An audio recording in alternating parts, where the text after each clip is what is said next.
Nabonye amafoto ya Bikira Mariya nayibonye n'iya Yesu. Inkuru y'uko umubyeyi Bikira Mariya n'umwana we Yesu babonekeye abantu aha mu karere ka Musanze yatangiye kumenyekana kuri uyu wa gatanu, ikwirakwijwe n'abana babiri bakinaga umupira aha ku kigo cy'amashuri cya Rwinzovu kiri mu murenge wa Gataraga.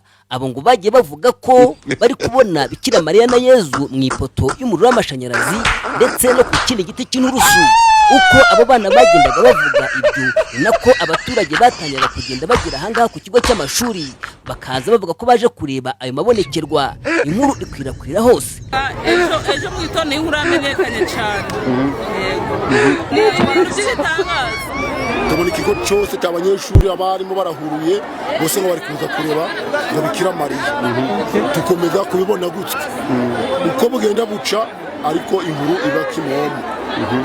Kugeza nimugoroba rero niho abantu bari bamaze kubibona neza, baje barahurura banaharaye.